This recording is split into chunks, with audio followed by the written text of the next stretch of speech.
Good evening, Nicole. Good evening. How's everyone doing?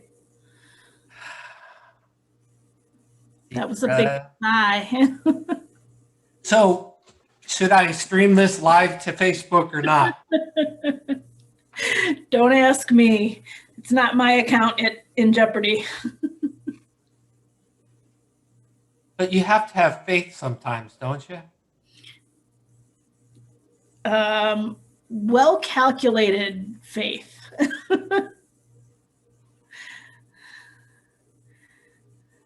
It's a struggle. The struggle is real.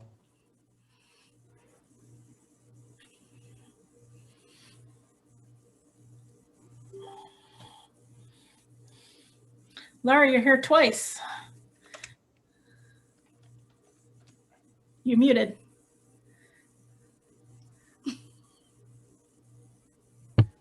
I'm always having this issue with my Bluetooth headphones, and it doesn't seem to have any rhyme or reason to it. And so I don't ever know if they're going to work or not. So here I am still screaming. And I might need to go work out in a little bit. So then I'll switch to my iPad. Why would you have to go work out? That was an earlier part of the day. No, it's not always an earlier part of the day because, you know, I'm an exercise junkie and it hasn't happened yet today and I just don't know.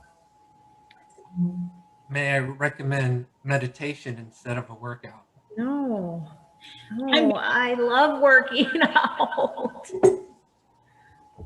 I did extra today. I needed it. Go do it. Doesn't involve motorcycles. It has been a very, very long work day.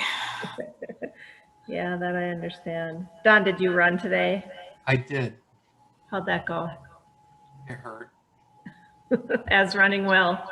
Not bad. I've got 2 days in a row now this week, and I was on the verge of running further, and I was like, no, I'm just going to let it be. I'm going to stick to what my plan was, and I'll increase it next week.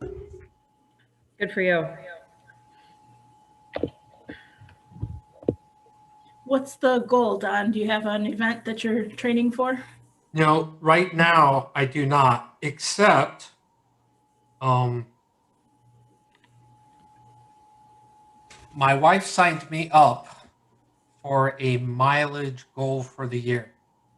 Last year, and I didn't include her, I signed up for 1,000 kilometers and didn't tell her about it until after we ran the virtual Indy Mini. So we did a half marathon on Memorial Day. And so she liked that so much that she signed us up for 500 miles between Memorial Day and the end of the year. And we both made it. This year, she signed us up for 2,021 miles cumulative. Between the two of you, or? Between the two of us. So I've got to get cracking to just start, you know, if I can get, say, 20, 25 miles a week, it's easily done. But I'm already a month into it, and I haven't been doing it, so I got to catch up. Crazy. And I will tell you that dislike running, the beginning of running. But once I get into it and I get into the rhythm of it, it's a form of meditation for me, and I always feel good afterwards. Mm-hmm. And the more I do it, the better I feel. When I'm not running, I'm not keeping weight off. And in the last year, I've lost almost 20 pounds. And so I don't want that weight back. It was stuff I have been carrying around for almost 10 years. And I like myself better when I'm not that heavy. And I know weight is a very personal thing. You know, we all are who we are. There's physiology involved with this. But I remember the days when I was a young, spry private, in the Army, and I really miss them. And a lot of that is because of my lifestyle. And I acknowledge that. I think I can do better.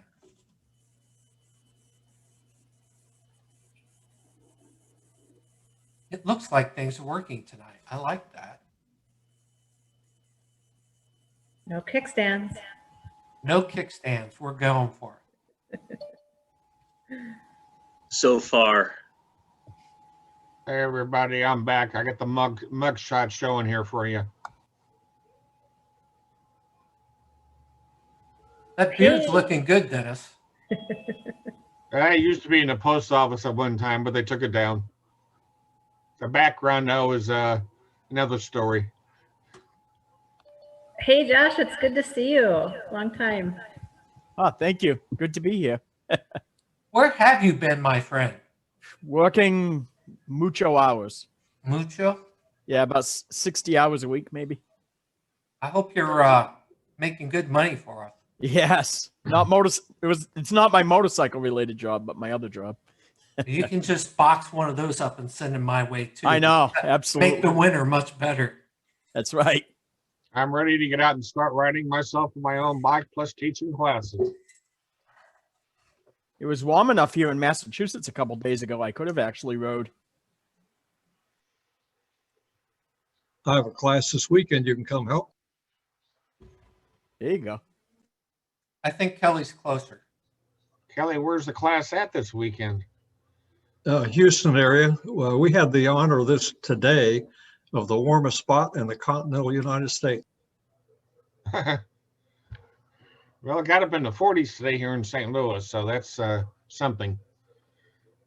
Here in Chicago, we've been having at least a little snow every day, it seems like, and my bike is in the shop. They won't let it go until they can get it out and ride it and verify that it's fixed. I may not see it until late spring at this rate. I hope Chicago starts getting warmer by March or April, Nicole. You know what I'm saying there, right? I know what you're saying. My record is 18 degrees that I've ridden in. How far did you ride in 18 degrees? Well, let's put it this way. I had a car following, and I stopped every mile to warm my fingers back up. That's before the days of, hand warmers or heated gears. How cold was it, Josh? 18 degrees Fahrenheit. I bought a bike brand new in December, and they said, "Oh, so we're going to store it for the winter." I said, "Oh no, I'm riding it home today." And they said, "Seriously?" I said, "Yeah, seriously." Like, get it ready. And Josh, that's what heated gear is for. You should have had a hookup installed on it. Hey, you know what? I was only in my 20s at the time, so you don't think the way you do now. That's true. We do a ride here. It's called the Brass Monkey Ride, and it's on the first day of the year. Weather permitting, as long as there's no snow or ice on the ground, we ride. I think the coldest one I've done is like 6 below. That 18 degrees was painful enough. And it's about 4-hour ride. You're riding. It's basically a poker run for veterans. So what do you think, Laura? The favorites? What? The favorites? See that? What? Somebody's in the waiting room. I have to get off my iPad. It's doing something crazy. What? You can't, it's really hard to be a host or a co-host on a tablet. So I'm gonna leave that. Now, as we were talking about cold, I think the worst riding that I had to do was a BRC2. That was about a range that was an hour away. And it was in the 30s and raining when I left the house. And of course, it was one of those like early spring. And I was dumb enough to sign up for a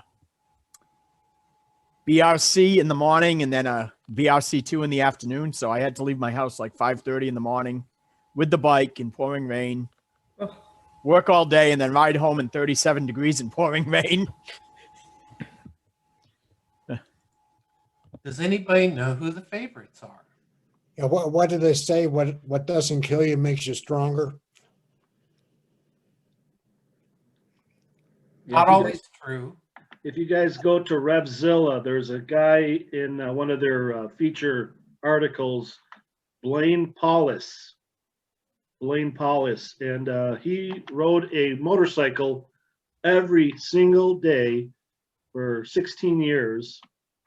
Didn't matter what the weather was. He had to ride 10 miles to make it a riding day. And the guy lives like just outside of like Pittsburgh, Pennsylvania. So right in the snow belt.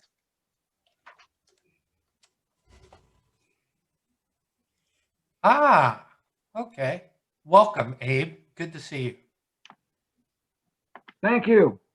I'm not sure why my name came through like that. It's not normal.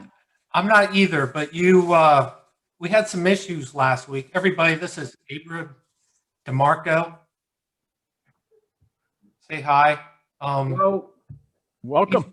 One of my old military mentors, and he wanted to see what this was all about. So I said, come on in. What is this all about The anyway? invitation. It's hard to say. It's hard to say.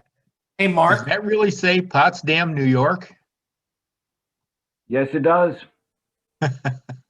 Welcome, neighbor. Yeah. So, at least by North Country standards, we're neighbors. Yeah, pretty much, yep. Hey, Don. Yes, sir.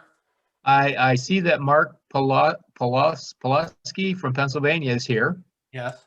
And I was chatting with him last week, and I was hoping that he would be on again this week to perhaps, if he would not mind, if he does, he can say so, giving us an update on the Pennsylvania program, or the state of the Pennsylvania program. What do you think? State of the state. He must be important, Mark. State of the state. Oh boy. So Pennsylvania has gone through a lot of changes with the motorcycle safety program. So just to give you a little bit of background, the program started in Pennsylvania in 1985, and from 1985 through 2015, MSF ran the program, and it ran very, very well. We had at one time close to 70 sites statewide, so it was very popular. And I believe it was the end of 2015, they decided to go to a third party. So I don't know anybody familiar with Cape Fox. They got the contract for 2016 and 2017. The one big mistake that Cape Fox made was they got rid of the site coordinators. And probably like many of you like to ride your motorcycle when you go to teach. Many instructors, rider coaches were getting to their sites and they found that the gas cans were empty, the bikes had no gas in them, you know, they rode their motorcycles to the site. So Cape Fox was short-lived. They lasted about 2 years. And then they went to another third-party vendor. They put it out for bid again. And this time it went to Total Control. So Total Control had the contract for 2018 and 2019. Now, Total Control uses their own curriculum. It was not the MSF curriculum. And when we moved to Total Control, we probably lost about half of our instructors, you know, for the state, because some of them just didn't want to go through another transition, you know, and they had some bad experiences with Cape Fox. A lot of our regional people that were running the program with MSF got let go by Cape Fox, and you know, that, you know, soured the program a little bit. And then Total Control coming in with a whole new curriculum. Of course, as you know, just like MSF, you know, you go through training, and you know, it's pretty intense, and it's unpaid, you know, normally. So we lost a few instructors, quite a few instructors with Total Control. And then in 2000, our season was just getting underway, our third year with Total Control. And Total Control at that time, we were told that they had a 5-year contract. So when March came and COVID hit, that pretty much what Pennsylvania did, what Pennsylvania government did is they said, that's it, no motorcycle training. A lot of our sites got shut down. Obviously, my site is a community college, so community colleges got shut down, and a lot of sites throughout the state were shut down because they weren't allowing people to physically be present. But right after March, it was probably April timeframe, Pennsylvania PennDOT put on their website that, hey, motorcycle safety is canceled for the entire year. And, obviously, that was a little bit premature, I thought, that, they didn't know what was going to happen going forward. And then somebody brought up with PennDOT that, hey, part of the state legislature that was that founded this program in 1984 said that, you must run motorcycle safety classes. So there was an emergency contract that was formulated in, I believe, around September of last year, and it was open to all vendors. So we had 3 vendors that came in. One was AMT out of Florida. I think they're American Motorcycle Training Company. I'm not that familiar with them. They took one site in Philadelphia that actually had 2 ranges. There was MSA out of Maryland, and they're the Motorcycle Safety Academy. They actually got my site plus 3 other sites on the western part of the state.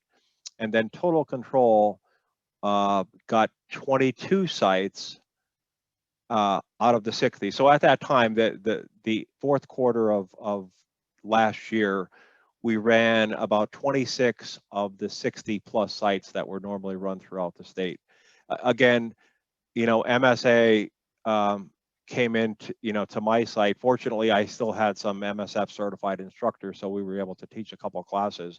But again, they had a lot of problems because they had to get their website linked up with the PennDOT website. So, things did not go smooth. So PennDOT put the bid out again for 2021. And this gets really interesting. So when PennDOT put the bid out, AMT out of Florida, they were awarded 15 sites. MSA out of Maryland, they were awarded 15 sites, and Total Control was awarded 15 sites. So that gave us 45 of the 60 sites. And lo and behold, my site was not going to be a Motorcycle Safety Academy, but it was going to be AMT. So we're still going to be an MSF site. And then one of those 3 vendors protested to the state that the contract was not fair. So the state then reverted back to the emergency contract, and they put a 3-month extension, but they realized that most of Pennsylvania is in the cold the first 3 months of the year, and we're doing very little motorcycle training. So they extended it 3 months beyond the 3-month extension. So through the end of June, so June 30th of 2021, we're going to be as we were at the end of 2020. So MSF has a total of, I believe, 5 sites. MSA has 4 of them, including my site. And then AMT has 1 down in Philadelphia. And Total Control reverts back to their 22 sites. So we're still only going to have 26 of the 60 plus sites open, for the first half of the year. So we're all waiting to find out what's going to happen. I mean, most of us, like me, I love to teach motorcycle safety. I've been doing it. I was certified first in 2013. So, I like the MSF program. The Total Control program was very, very good as well. I think it made me a better, and with Total Control, we were called instructors. With MSF, we're called rider coaches. But it made me a better instructor, rider coach. By knowing a different curriculum. I think I picked up some tips, from teaching that curriculum for sure. So, I like doing it. I like to give something back to the sport. I've been riding motorcycles for a long time, since I was I think 8 years old. I had a Honda QA50, and I, raced dirt bikes when I was young. So I was involved with motorcycles for a long time. And I think the bigger reason why I do this is because I lost some friends in motorcycle accidents, and motorcycle safety is something that's really dear to me. So, I take it serious, and I love doing it. So I hope that helps. Well, Ask thank you, you a couple Mark. questions, Mark. That was a great dissertation. I appreciate it. Oh, you're welcome. So Mark, what did you take away from Total Control that you could share with us that may help us as rider coaches? There's a lot I think that I could take away. But one of the, I think, and this is part of the skills test, that the braking exercise. So the braking exercise with Total Control and MSF is very similar. It's just the way Total Control taught it, it was more informative. And how they taught it was to teach your students with increasing pressure on the front brake as your shock absorbers are going down. So as there's added traction, you could increase the pressure on the front brake, but the rear traction is being reduced, so you have to have less pressure on the rear brake. So they really, I think, explained it really, really well. And when you think about motorcycles, unless you have ABS braking, of course, but that's exactly how it works. So I think, the fact that we teach students that concept, I think that they get better at braking quicker because they understand it. That's just one example. They're really big into turning. A lot of their exercises has to do with cornering, because as most single vehicle accidents with motorcycles happen around corners. So they're really they do a lot of cornering exercises, which I think is good. And what else? I don't know. I'd have to go through. I mean, we have the range cards. They're more of like, one of the early exercises, like, how we have the students, go across the range and then turn around, and then we tell them to do full lock right and then full lock left. In the Total Control curriculum, you tell the students, put the bike in neutral and turn it around, and let the student figure out how to turn the bike around. And they do really well. I mean, so some of this, like, don't forget, I was an MSF coach for like 6 years before I, got into the Total Control curriculum. So some of this was like, wow, is this really going to work? And it does work. So it's a different curriculum. I mean, the basics are the same. I mean, the swerving, the emergency braking, the cornering, they're all on the test. They do, a swerve as part of swerving around the cones and offset weave, that's on the test as well. They don't do a figure eight, but what they do is they really emphasize the sharp turn. So part of the skills test is a sharp right turn. That you have to stay within the boundaries and look through the turn. So a lot of their curriculum is actually looking to where you're going. So looking through turns, and it's really emphasized with their curriculum. So similar. I mean, both curriculums, I think, work. I mean, they I think we're both successful in getting the student to the end point. So I hope that helps. I mean, if I could go through the cards again. So last year I taught only MSF, obviously, because I'm sorry, I did go.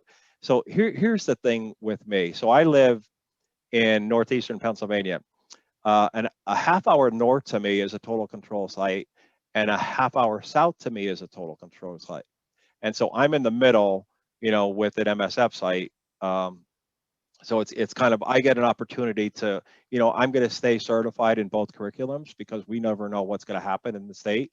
And plus, it's always good, to know, different curriculums and expand your knowledge.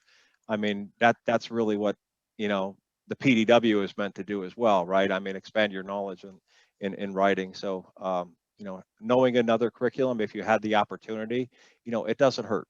And I know some of us on this call know the Harley Davidson curriculum.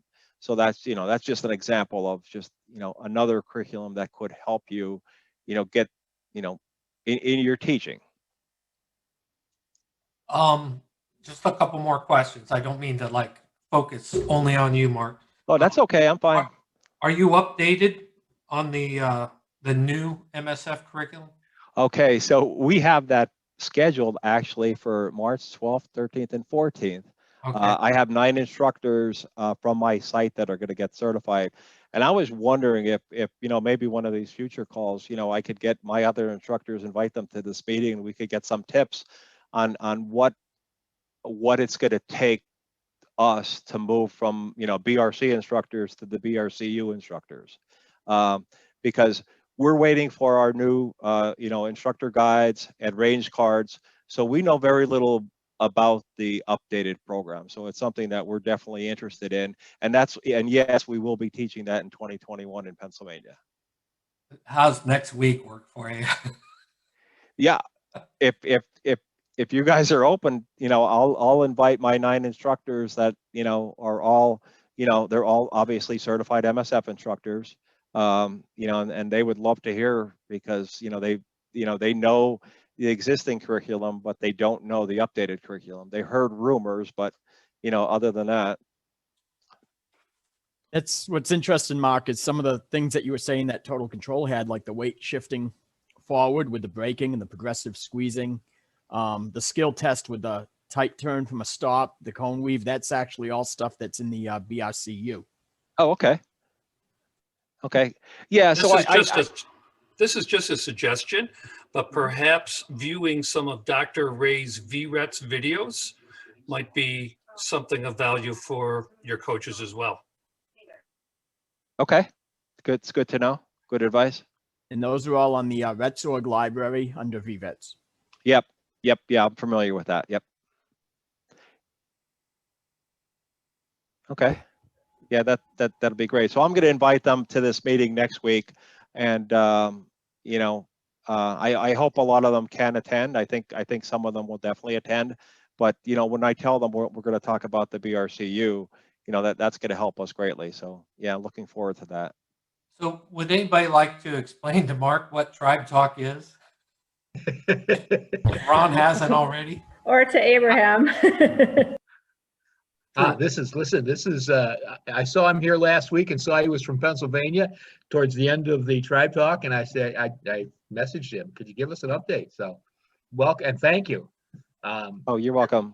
The best way to describe it is it's a low-key professional development session amongst your peers. When we sometimes talk about drinking and food. And motorcycling. No, I think this is my 3rd or 4th one that I attended, and I did pick up a lot, just in the conversations, very interesting conversations. So yeah, I pick up a lot from just listening in for sure. Well, I know I appreciate it. At one point I had a site near the Pennsylvania border, and I actually had one of my rider coaches left New York State and went to Pennsylvania to teach.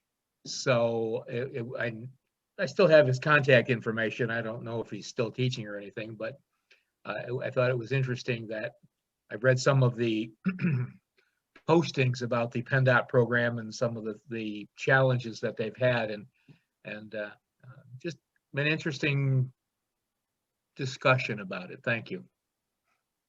Yeah, it's challenging for us, the instructors and the rider coaches, for sure. But fortunately, the ones that were with MSF are well positioned, to move forward, no matter what direction the state goes in. So it's all good. We also have a once a month get together that's more of a scripted professional development thing. It happens to be this Sunday, the 24th of January, and it starts at 8 p.m. And since we're talking about it, I'll let everyone know that we have a special guest this week.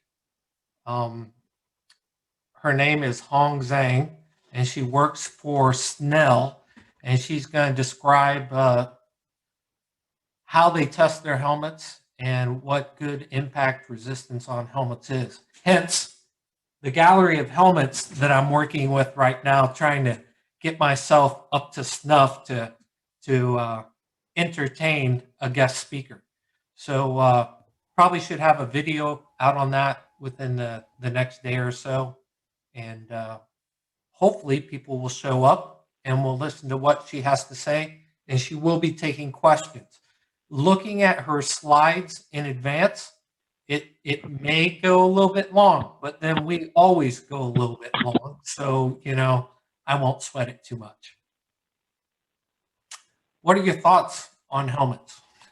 Well, I just want to plug her because I've gone to her presentation at IRETS twice because it's that informational and it's that useful of information. So, and also if you get on her mailing list, she'll send you free stuff.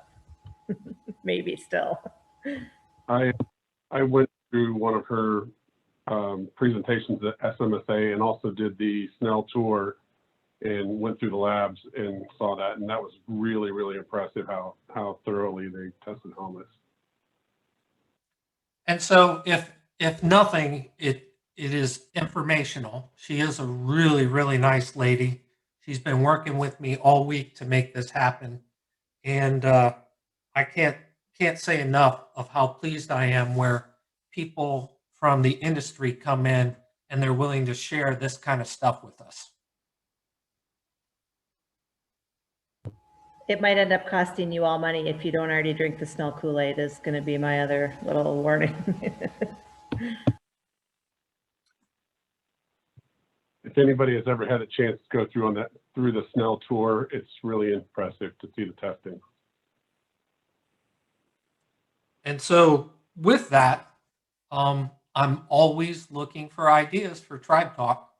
Don't hesitate that if you have a friend in the industry that you wish to invite in to give a presentation to the rest of us, don't hesitate to shoot me an email and invite them in because, hey, it's part of being in the tribe, ain't it?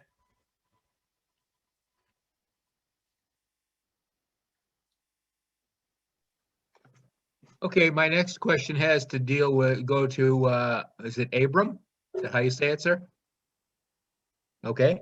Up and past him. Yeah. Are you a rider coach as well, or? I am not. Okay. Do you Would want you like to be? No, I'm scared. You should be. Oh, I am. Abe, you must be a motorcyclist though, right? I am not. So. All right, we're going to talk about booze and food then. Yeah, no. So, yeah, those things scare me. I'm not brave enough for what you guys do. No. So brave. Abe is an accomplished pilot, by the way. I think accomplished is pushing the bounds of good judgment there. And I would have to say that he's also into helping people out and facilitating learning. So maybe we should invite him to a local rider course for the weekend just to see how it works. So how I ended up here, I do a lot with leadership and team building training. So I'm a trainer, just not with motorcycles. And I work with some groups like this. And Don and I were talking about it, and he invited me just to see how you guys do things and try to pick up some hints and tips along the way here of how to, obviously you guys are a great community, a very vibrant community of professionals that get together and share great ideas. I'm just kind of seeing how you do it and see if I can steal some good ideas from you. So I want to know what your good ideas are, though. My good ideas are what they've always been. Just do whatever Don Green does. That's how I made it through my whole Army career. Just do whatever Don Green does. See, he's lying because I was the one that followed him. I was going to say that Don's getting tired of us all riding around on his coattails, so we got to bring our game up. Nobody rides on Don's coattails. We walk together through this valley, the shadow of death, Just don't listen to Rob and Dean and you'll be okay, Abe. I do have a quick question for Mark. Where are you from in Pennsylvania? So Northeast Pennsylvania. So I teach at a Luzerne County Community College, which is in Nanticoke, and Nanticoke is pretty much between Wilkes-Barre and Hazleton. I know where it is. Okay. I'm originally from the Williamsport area, so Oh, okay. Okay, good. my part of the world. Yeah. Well, thank you all for allowing me to spy on you. I appreciate it. So back to our normally scheduled talking about, what'd you say, Laura? Drinking and eating? Yeah, not so loud. Robin's here. I noticed. I was going to say, I noticed as soon as she said drinking, Robin showed right up like, boom. Okay, I guess it's time for me to go get a beer.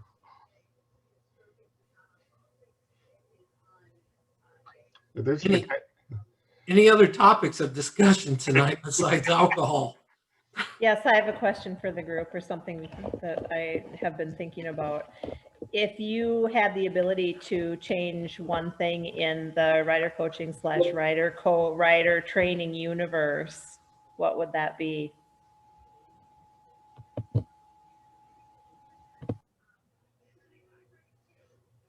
At this time, it seems kind of hard, especially since some of us haven't been teaching in the last couple of months because of the weather, but I understand where you're coming from.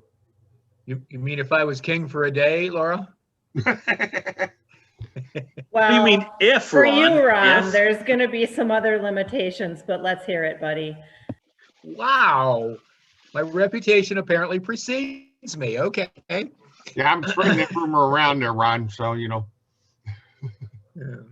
Well, I would just reiterate what I've said in these before. I would look at making the BRC or training more, I don't want to say mandatory, but at least graduated, so that people get a better sense of being able to ride before they get out of a BRC and go out and buy a Geezer Glide or a Goldwing. So when you talk about that, you're talking about state regulatory requirements or national regulatory requirements. Absolutely. And I know it's almost an impossibility, but it's still, in my opinion, a great idea.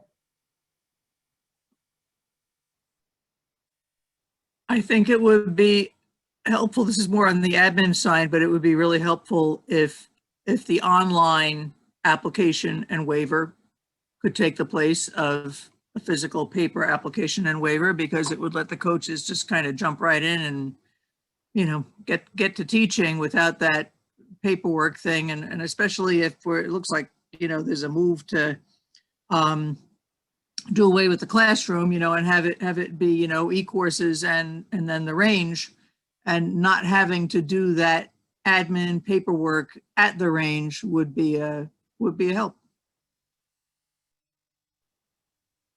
I would change any end result that ends up in a student who took the course getting hurt regardless of having done so. Oh, Robin. Who was that masked man? I don't know. Hey, does anybody remember seeing on the MSF coach page about somebody's got the waivers on an iPad that you could sign electronically as well as other documentation? Has anybody heard of that? No, but it would be very easy to do with a PDF. Yeah, PDF. It's just a matter of whether it's legally binding with the electronic signature in your jurisdiction. There was talk about whether the electronic signature would work or whether they would accept it. And I'm just trying to find out if anybody heard anything more about it. I think it would be a great idea myself. It could save us time, like Lynn just said. Well, the major problem, I think, with that, having been to court, is if you go to court, the first thing they ask for in deposition is the hard copies of all the waivers and incident reports and all that kind of stuff. So as much as I would love to have electronic signing, there would have to be a way to store it and be able to print it out in the case of a legal issue. Well, So- Mary, I wholeheartedly agree with you on that one. That would have to be a gimme. Let me ask this. How many of you use RES for students, or how many people use the MSF registration system by a show of hands?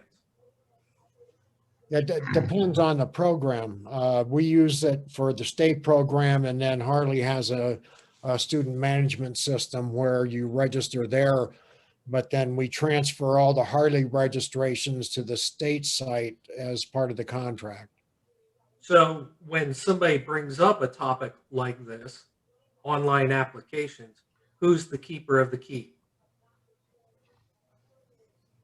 Is it a state? Is it the business? Is it MSF? Is it some other curriculum provider? And then we can start getting deeper in the issues. You know, it's almost as hard as graduated licensing, in that there are so many different things happening throughout the country, 50 independent states and commonwealths. You know, everybody has a different way of doing this. So if you were a king for a day, would you be okay with having one system that covers it all?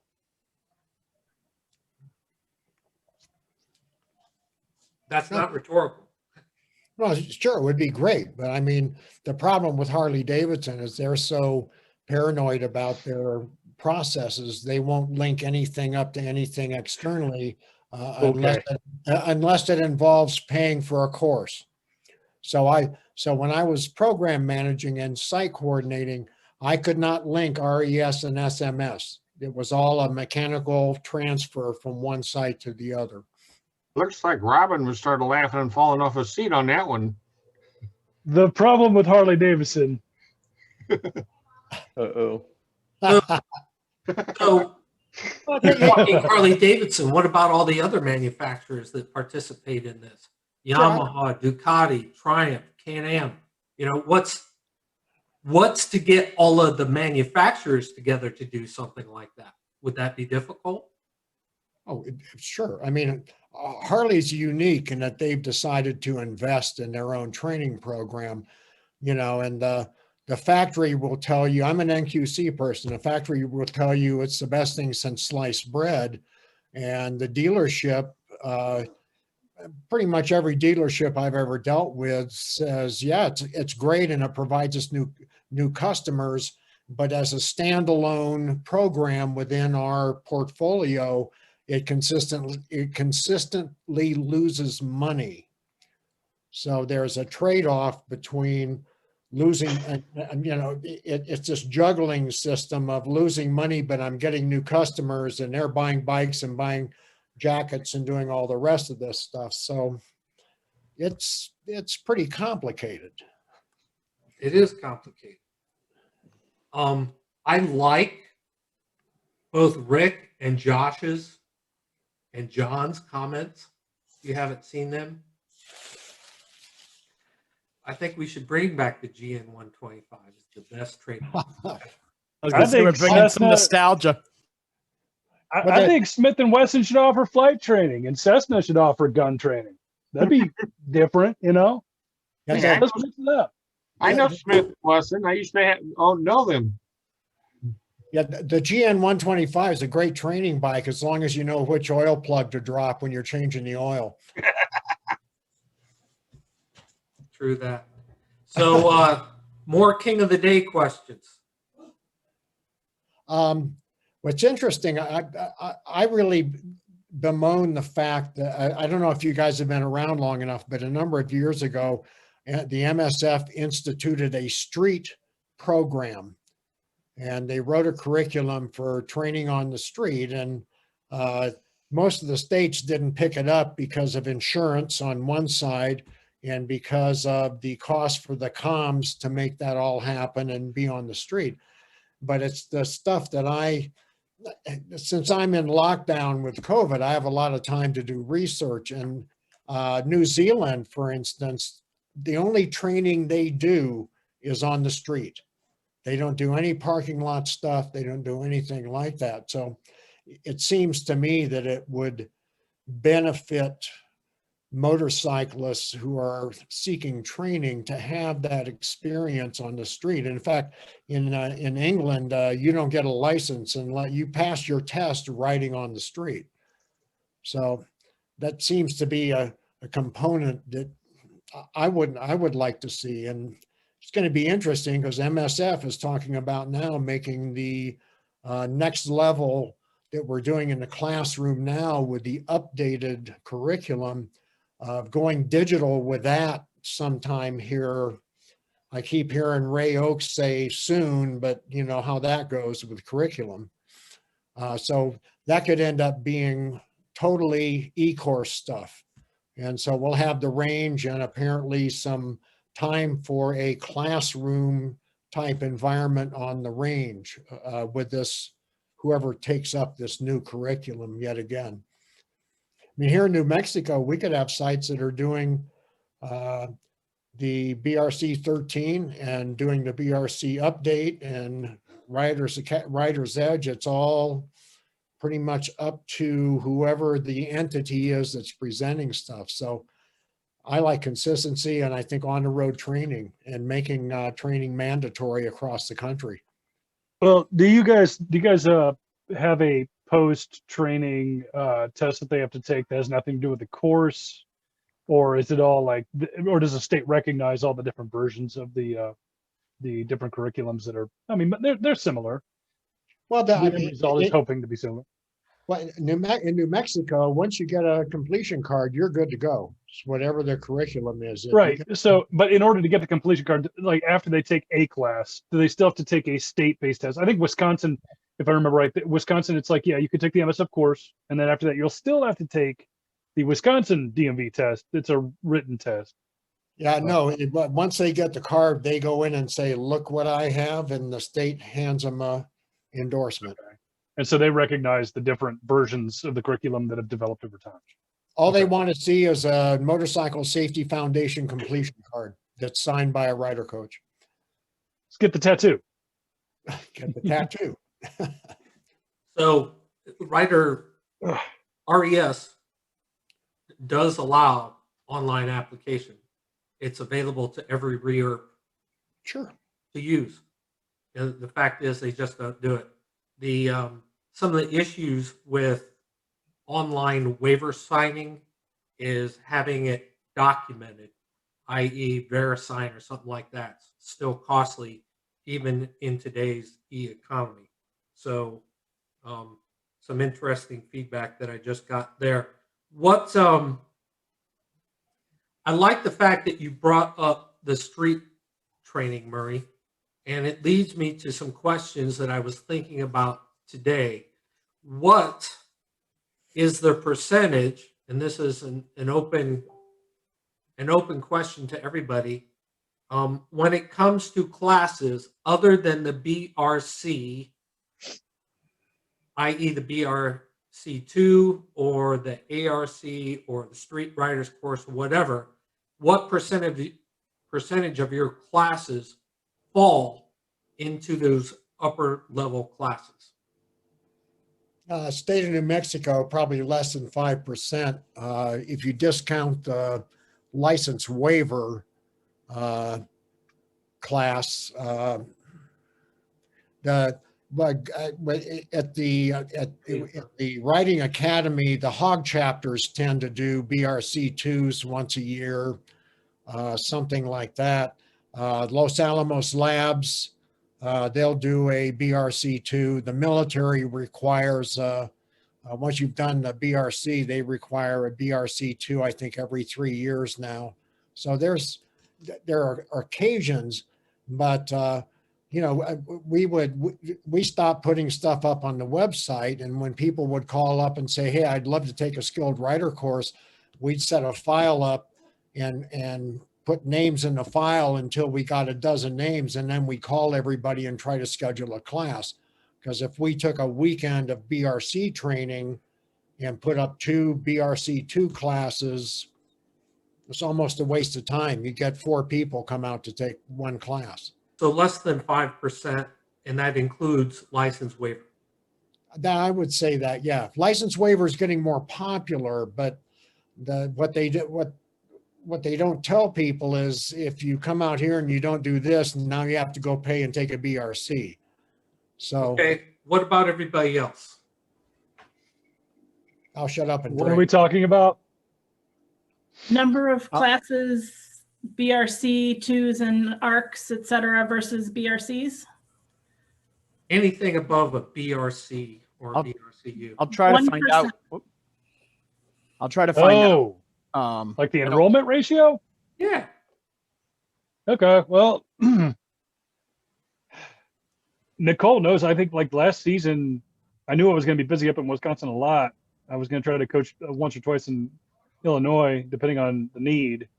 And all I registered for was ARCs, just because I've never got to coach one. So I registered for like 2 or 3 ARCs and made myself completely available as a sub for anything else that they were desperate for, you know, a fallback guy. And I got none of the ARCs, not a one. We have 1% of our courses that are. That is raw. BRC. Okay. Ron? I'm going to say 1%, maybe just over. So only for extremely rich people. I mean, these are some very rich people. Since I'm sitting at my desk at work, last year our site had 61 BRCs, and then we had 10 beyond BRC classes. That's actually a good ratio, Mark. I'll try to find out some numbers for next week. I know in Massachusetts, we have a lot of upper class stuff going on. I'm not sure of the percentages. I think I taught 4 or 5 BRC2s this year, and I know a lot more happened. I believe I did 1 ARC, but we also have Ride Like a Pros in Massachusetts. So I know that that's busy every weekend. That usually has a lot of students in it. And Ken Condon up here in New England as well has an on-street program that he does some kind of one-on-one stuff, advanced parking lot courses, stuff of that nature. He's been kind of successful with. Also, the track day organization he works with, there's a group called New England Riders on Facebook. They got, I don't know, 20, 30,000 members. Out of that, I know there's about 75 to 100 members that are real active. And they usually get 75, 80 people to do their non-sport bike track days. They did 2 of those this year with, I believe, about 85, 90 in attendance at each. And this group's a Facebook group that's all about mentorship and riders wanting to be better riders and trying to just up their game all the time on the gear that they wear, the people that they ride with. And it's hopefully starting a movement. I believe that mentorship is kind of where it's at. So that people come from all over New England for that, though, don't they, Josh? Yeah, that is correct. It's not just Massachusetts alone. It's people in New England. Okay, so. All right, so I'm looking at stats for Minnesota. I'm going to read you the 2019, since we didn't have a full season in 2020. We trained 3,448 students in BRC, 321 in BRC2, and then our version of the ARC was 160 students. So about 1.25%. Yeah, so there was 327 BRCs offered, and there was 44 BRC2s offered.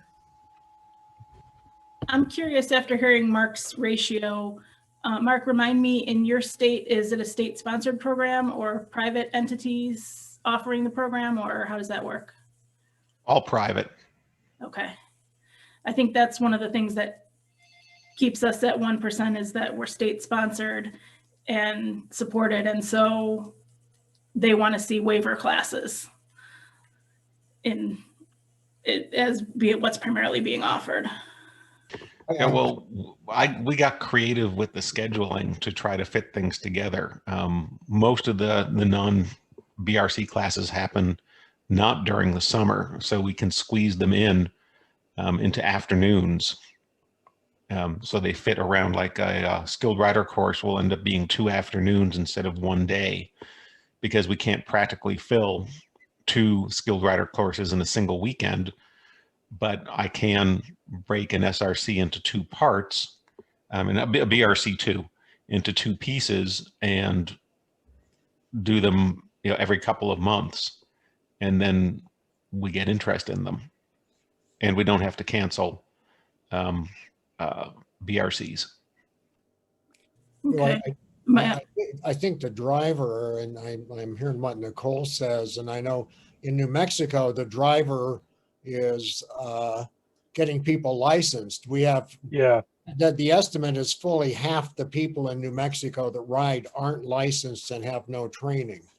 And so the drive there is to get licensed, and it's really a challenge because the driving manual from the state makes no mention of needing an endorsement to operate a motorcycle. And probably half of the law enforcement in New Mexico will tell you you don't need an endorsement to ride a motorcycle. So yeah, it's an uphill challenge, and it's all about getting people licensed. And the backside of that is, once they're licensed, a lot of folks, especially Harley folks, say, I know all I need to know. I just need to go out and ride now. That's generalization, but okay. So it's not that we're all about the licensing. It's about the students who sign up are all about the licensing, coaxing them in a different direction. Past it. You get it. You know this. Quick show of hands. Which of you offer the BRC2U in license waiver form? Because I did coach a lot of those last season, or for the past few. Those I saw a lot of. So the bait is, they want to be licensed, and I will say that, convincing them to move on beyond that has always been a headache and a bit of an open discussion, especially in the happy hour. But it's at least a talking point to, if anybody has the confidence to take a BRC2U and they get through it, they made it that far. That is something.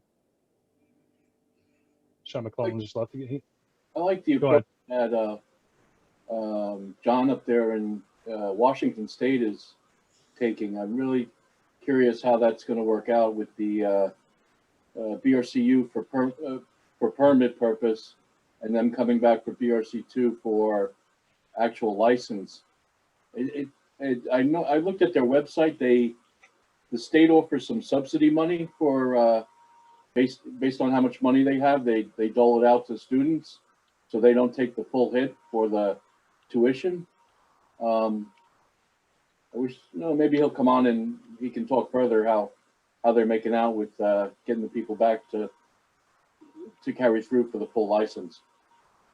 I had an idea about this. So we were talking lots of times about, like, how can we convince riders to take the class? And there's been discussion of tiered licensing and some of this, all different directions that are for or against the mindset of the student who's signing up for the class to begin with.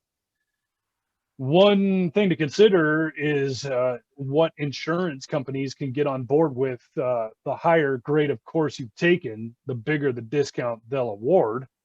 I'm one glass of wine in, and that's sort of off the top of my shoulders. So I don't know, we don't have a lot of commercial relationships for good reason, really good reason. But to convince financial entities that affect any person's bottom dollar to credit them for having done something that they're going to find out they had a good time doing anyhow, they just didn't know it. I don't know. I don't mind that so much. What do you think, Ron? No, don't worry about it, man. Hey, go get me a sandwich.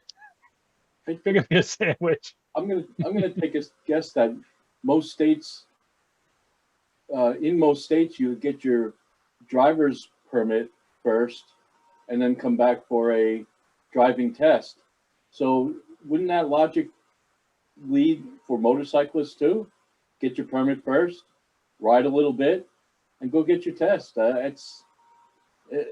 It's kind of common sense. They would be used to it because that's what they did to get their driver's license, their automobile license.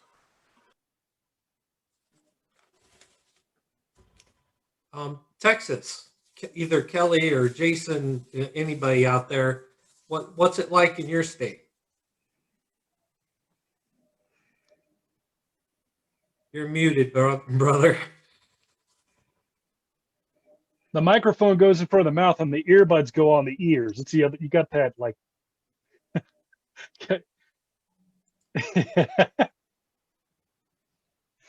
I think the space bar, there you go. No, it doesn't work that way if you have hearing aids. Huh? I'll listen to my hearing aids. I didn't even know it was you I was talking to. I'm so glad. No, we couldn't give away experienced rider classes before they made we're teaching VRC2U, and they made that a license waiver, which is a path to license in Texas. So we're getting more activity there.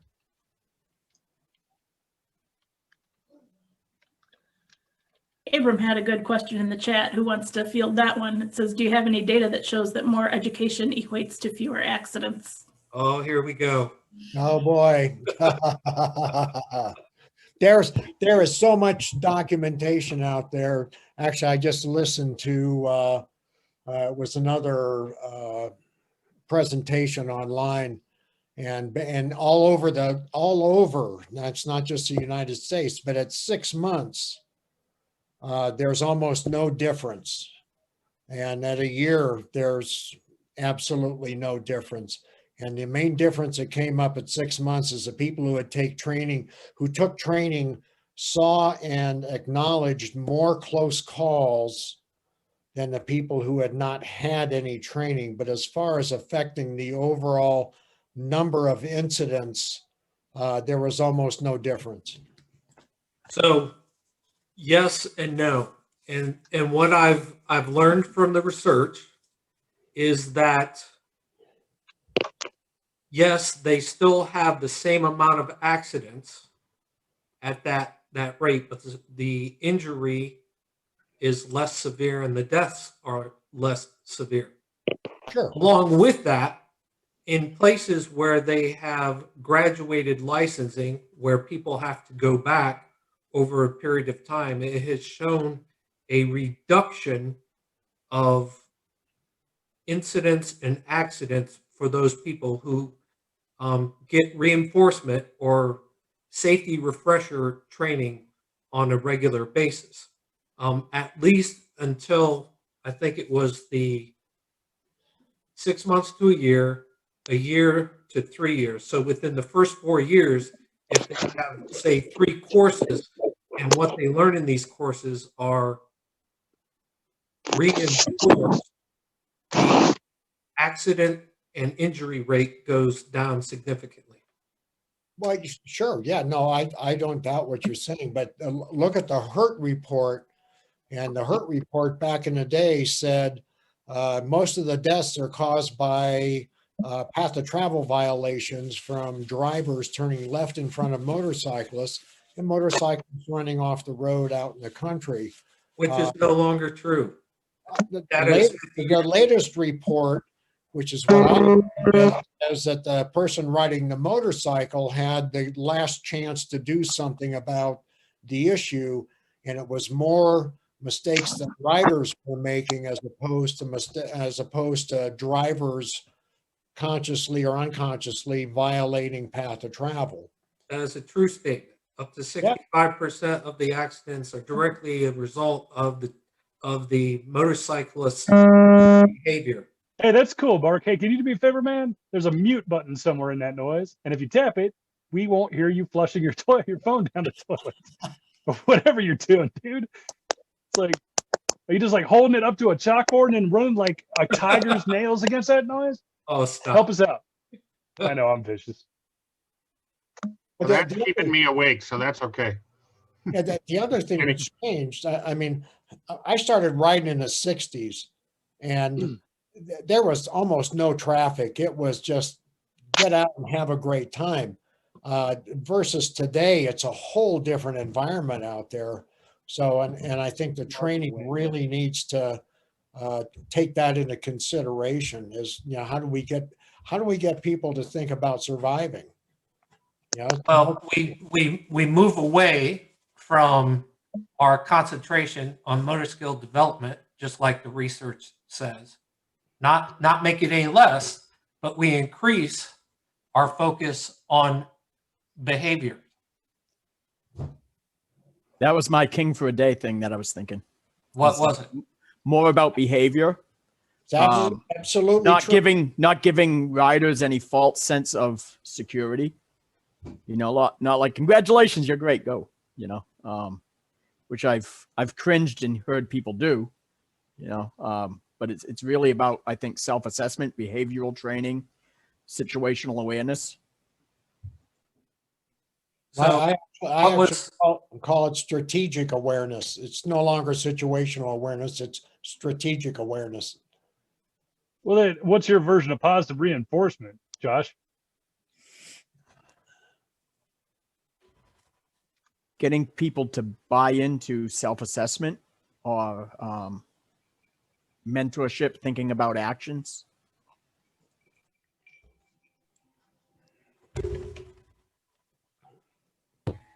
So Okay. Josh, it sounds like you're sort of saying you want BRCU to be even more you than it is versus 2013. Is that? I think it's made big strides. I think the level 2 stuff is amazing. I just think there's some rider coaches that are stuck in, and I'm not speaking for anybody that's comes to Tribe Talk, obviously, but there is rider coaches that are really stuck in the motor skill mindset, and congratulations, you passed, go out and have fun, you know? Oh. Yeah, so when Okay. Mark, when you were saying, you know, about being up to the point of transitioning now to BRCU and bringing some still 2013 curriculum coaches in, that was going to be the one thing that I would say is that I think that I personally would have been better served in that transition by someone saying to me, look, it's less about the motor skills now than a lot of other really important stuff. If somebody would have told me that right out of the gate, I think I would have had an easier time. But yes, I totally agree with you, Josh. Yeah, well, so much of the motor skill stuff now is shut up and let them ride and they'll figure it out. I mean, that's really the case. I mean, how many ways can you skin a cat? I mean, the whole thing is to get people to think about what they're getting involved in and what they're responsible for, and how to interact with the reality of the traffic environment out there. It's really amazing. And the updated version does a good, finally moves more into that realm of getting people to self-assess.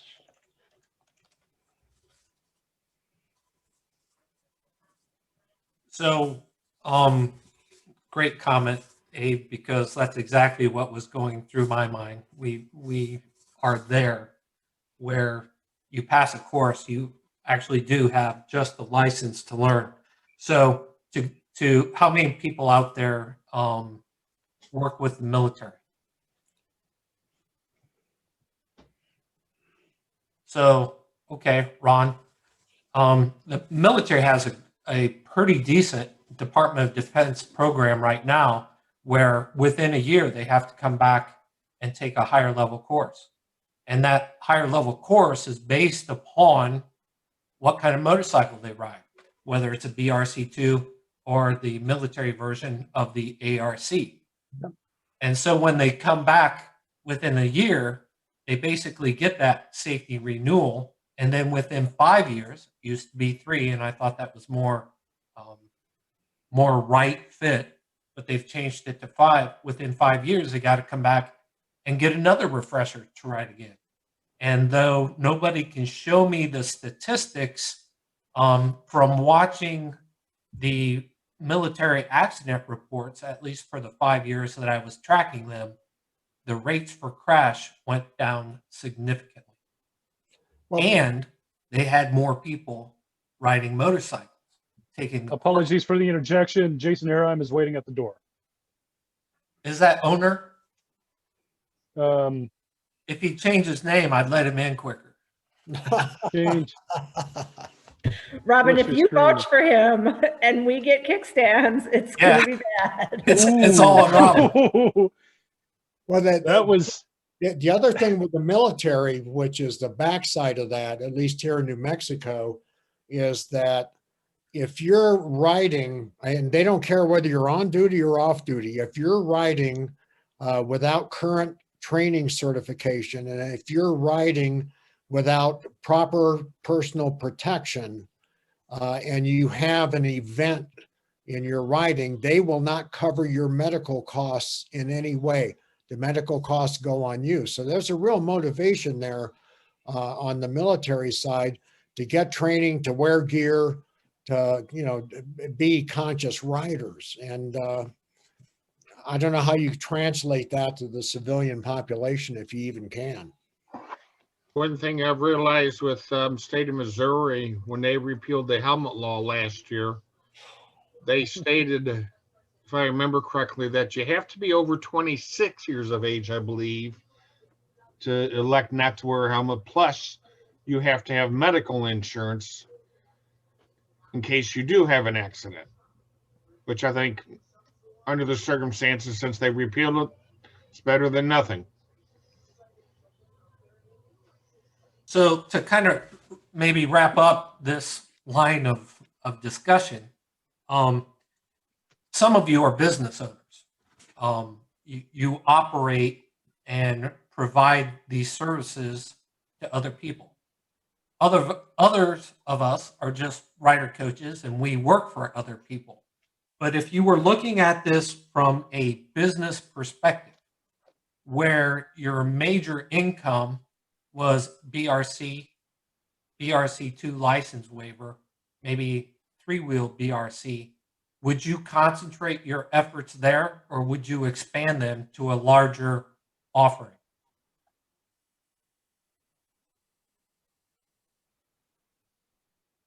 Well, you know, currently the BRC makes up the bulk of our business. And the fact that the BRC2 does not isn't from a lack of effort. I mean, I schedule many of them and they end up getting canceled. And you reach a point where it's like, well, do I throw away this weekend, you know, possible BRC weekend to schedule a course and end up canceling it? And, you know, I mean, I've scheduled tons and tons and tons, and the demand is just not there. And there's been advertising and promotions at dealerships, and you know, we really have tried to bring those returning trainees back, but it's been a hard sell. So, you know, currently, every time I schedule a BRC 2U license waiver, I concurrently schedule a BRC2, you know, and we will combine them and make those adjustments for those couple of exercises that are different, you know, by splitting them and you know, doing extra. But I can't run a BRC2 by itself standalone unless there's also a license waiver class running with it, because I just won't get the people to take it. So. I agree with that, Lynn. What I do though is I don't even offer the skills practice. If they want the skill, they take a BRC 2U. Thank you very much. Yeah, I'll give them a cut rate, but I'm not gonna go out of my way for those two exercises. It doesn't pay. So to answer your question, Mark, or Don, the BRC is our bread and butter. That's where we have to focus our energies, plain and simple. How about you, owner? What do you think? Well, first I want to apologize of getting a new laptop and not knowing how to change my name. So, oops. Let's see. I hope I'm answering the right question. I think the question is, so should we spend more effort into running classes other than a BRC based on current crash data and stuff like that? Am I about right, Don? I'm sorry I came in late. Close enough. Well, as everybody else said, I will echo the idea of profitability. I might be different than many, is that I don't run this as a business that actually supports my family in any way. So I haven't gotten to the point of, if I don't have class happen, I'm not going to pay my mortgage. But as I've gone through this, and I've told my coaches that I'll spend money, no problem.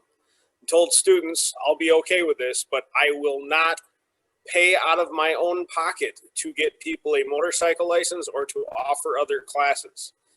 And I just look at that as my entire year as a whole, not on a case-by-case basis, which I know would be the better business decision, is you focus on your events that bring in income and make money. For what we have been trying to focus on, or what I've been focusing on, started a whole business on not running a BRC just because I wanted to. I wish I could say that I found the magic way to get the customers, potential customers, to see value in what we do. I'm working on it. That's my biggest challenge, is show me the value. We have one of, well, I don't know if it's unique, but I guess in the basic rider stuff, it's unique to me that we have customers that see value in what we do after they've completed it. And then to take them on to the next level, that BRC2, ARC, you got to have a special kind of customer. And I'm hoping to continue to do those. Last year, my goal was to put on one Beyond BRC class every month. And then COVID hit, and that didn't work out at all. Then somehow I got roped into buying motorcycles and doing two-wheel BRC. But it doesn't mean that I'm not going to try. And for the coaches that are, I am so lucky to have friends that looked at me and said, okay, let's do it. I'm like, well, yeah, but this is what it gets to pay. And they're like, yeah, we don't care. We still want to do it too. Like, okay, so everybody gets paid. And when it comes to BRC2, ARC stuff, I just split up the money with the coaches with how many students we have. So if we have a full class, chances are people are getting paid more than if we have a 2 or 3 person class. But I still have a benchmark to make, that if I'm going to waste my time asking my friends to teach for me or teach for themselves, they're going to get paid. So it's hard to do this and not have state funding, I think, for many.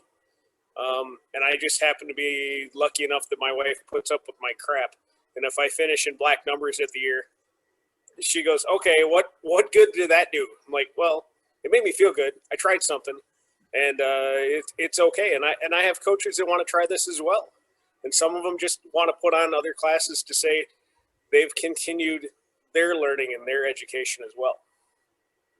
And I commend you for doing that. And that's a testament to the kind of people that show up, here every week, week after week.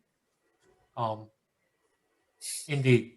I mean, my silliness has gotten me enough rope from the good doctor that I got to put on the 3-wheel advanced rider class, which made me smile. And the last time that he and I talked about that and curriculum and what's happening, and he said, well, as I look in my notes, the thing says, see Jason about mixing 2 and 3-wheel ARC and find out what happened. And because COVID happened, we didn't do that. But gosh darn it, that's going to happen. So we have some data at some point, because I believe those 2 things, for those that are part of that Can-Am program, or for the handful of riding academy dealers that actually put on a 3-wheel class, I think giving those customers to something extra is the potential. Because I think that for our customers that are in that that group, the very small group, and it is tend to tie to pocketbooks, tie to the people that have that kind of disposable income, that are kind of new to riding. They want a little bit more, and I think they'll come back and take those classes, hopefully for a cost or a price point that I can afford to pay the rent and pay people. That's what I think. But I'm really excited that I got to do that. I'm on the road when you call me for that one. I'm like, even if it's this cold out, I want to be there for that. Hey, I had a coach ask me if she could teach 3-wheel in April, and I said, yeah, sure, I guess so. I guess we're going to do 3-wheel in April. So we will try like that. Just give me an idea, man. If I get our big facility back, which was limited by COVID, the big facility has 2 full-size ranges that are stacked short end to short end with about 90 feet between them. It is a perfect primer for any ARC class and whatever becomes of Jason's street skills class, and the last time Dr. Ray was there, he said, "You know, I really think you could do this. What? Oh God, what? I can't even remember what it's called. The circuit rider, some variation thereof." And I just nodded and went, "Yeah, it's kind of small, but I'll see what I can put together." Ron, you got your hand up patiently. Yeah, there's no question about the rest of us. You know, we all believe in the basic rider course. We all know what it means. And I know even as a business person and trying to make money, blah, blah, blah, we would like to be able to accommodate the additional training, the lifelong learning. That's always been drilled into us, lifelong learning. The trick is trying to get the people to realize, as I believe Jason just said, the value for it, or maybe somebody else. It's tough to get them back in. We used to do 10 or more ARCs and BRC ERCs a year. We're lucky if we get 3 or 4 now. Very lucky. So we want to do more, but we have to have the students to come in and do it. Thank you. This gave me an idea. I don't know how to raise my hand though. I don't want to make people listen to my voice if they don't want to at this point. This gave me a good idea. I mean, so we talk about this a lot, telling them or convincing them that there's value to such a class, where in a lot of respects, some of us are them. You know, there are instructors that would like to practice these techniques, would love to practice coaching those techniques.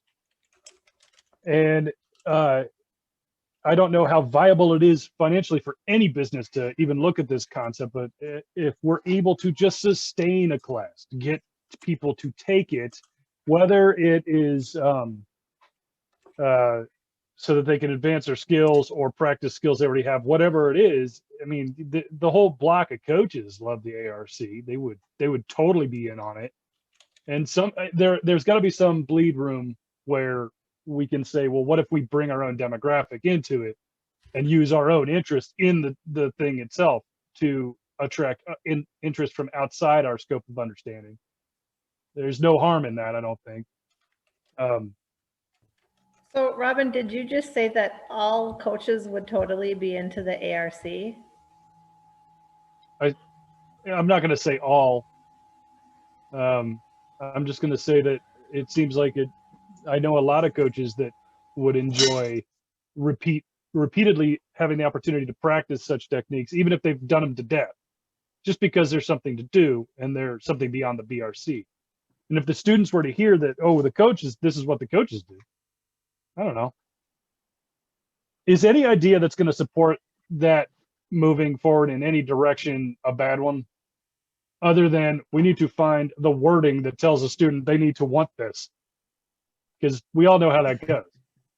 But to convince the students that they could come hang out more with us and we'd all be getting a little bit more out of it, it's sort of like all of a sudden there's a curriculum that has a bridge to the community that isn't good job, bad job, you know, or you know, keep going, you'll figure it out. It becomes a little bit more like, I need to go practice my advanced stuff according to MSF advanced stuff.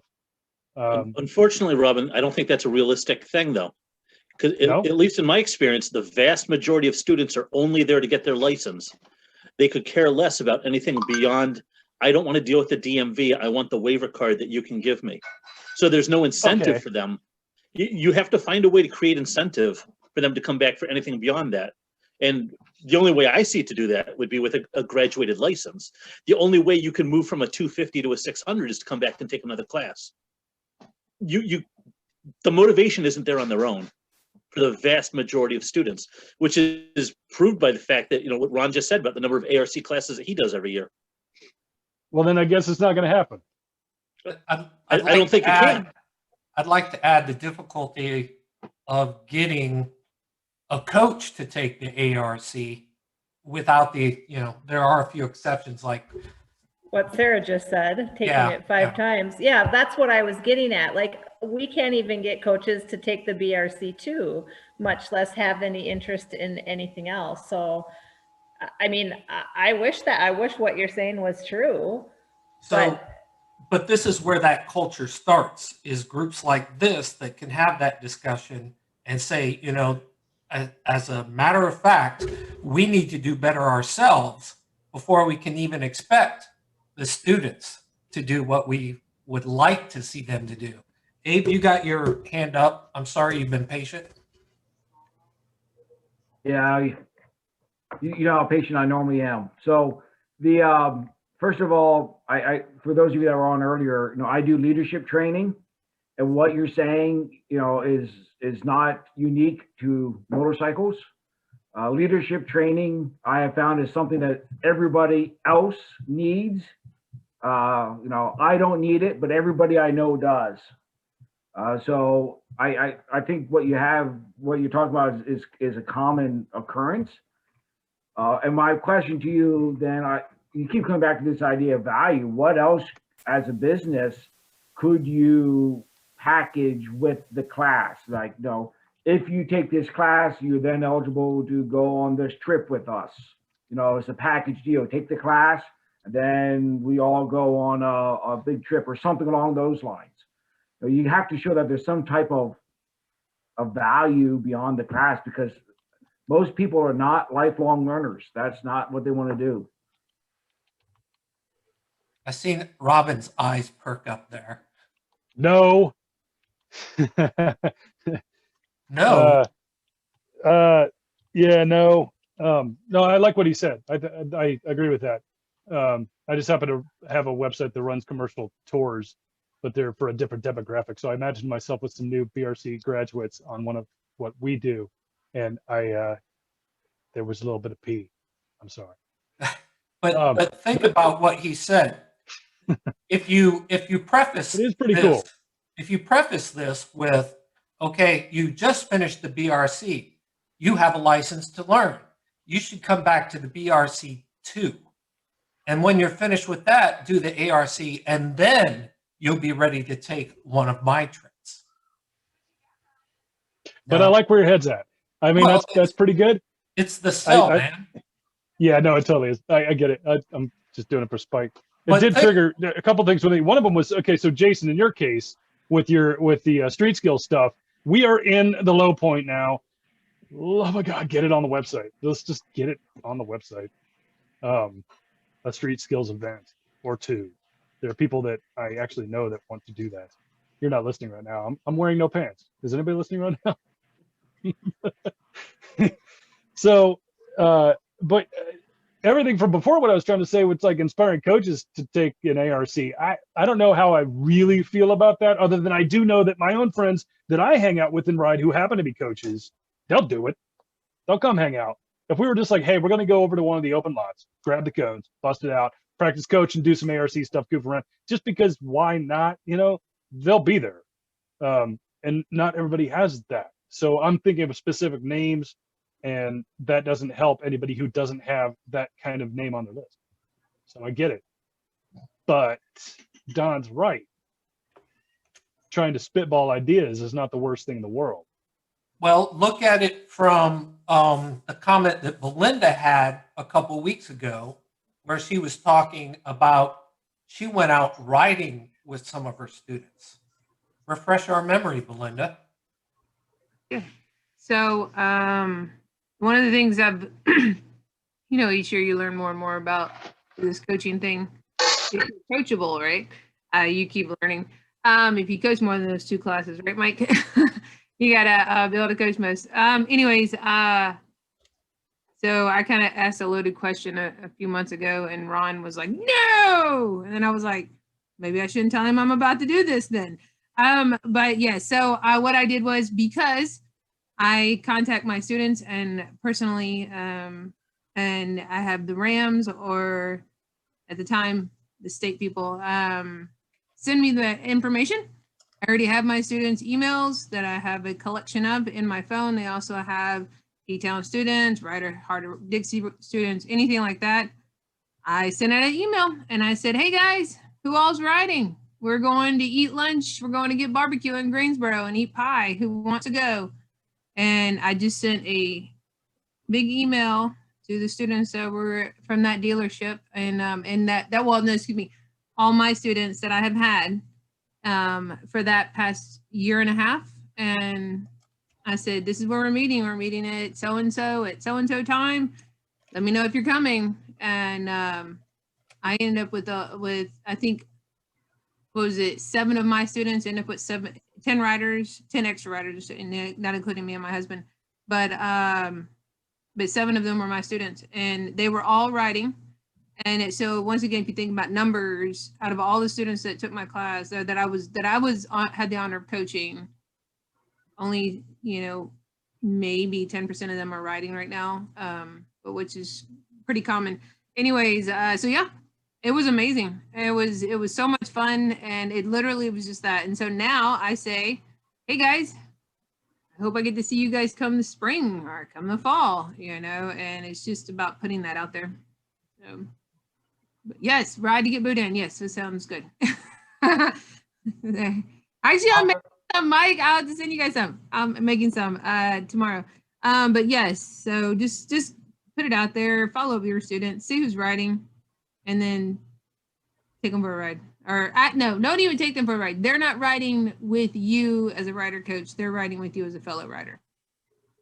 So yeah, they're not right. And you don't give them opportunity to ask questions either. You say, well, this barbecue is good, and so you once they become riders, they have their own motorcyclists, they're not your students anymore. They're still hopefully students, but they're not your students. So those 7 students that showed up, 7, 8 students that showed up, got an email the other day, said, hey, looks like there's an ARC on the calendar coming up in February, another one in April. When will I see your name on it? Now, I don't get the honor of coaching that, but I always check our state people because I don't, they said about that. But yeah, that's what I do. And so hopefully at least 3 of those 7 or 8 people will get the class.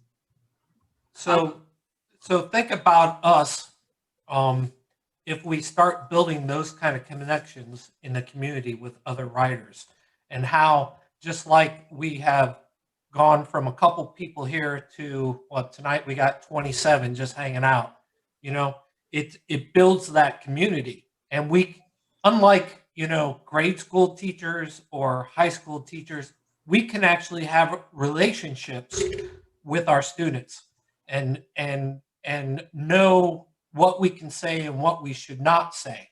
And oh hell, we could do that with each other and we don't do it. So if you want to build a community or a culture, hey, that's a great way to do it, what Belinda said. Sandra, I'm sorry, go ahead. I, like Sarah, have taken that BRC2 and ARC several times, but the reason is my motorcycle club, we take a class every 2 years as a group, and we kind of got bored with them.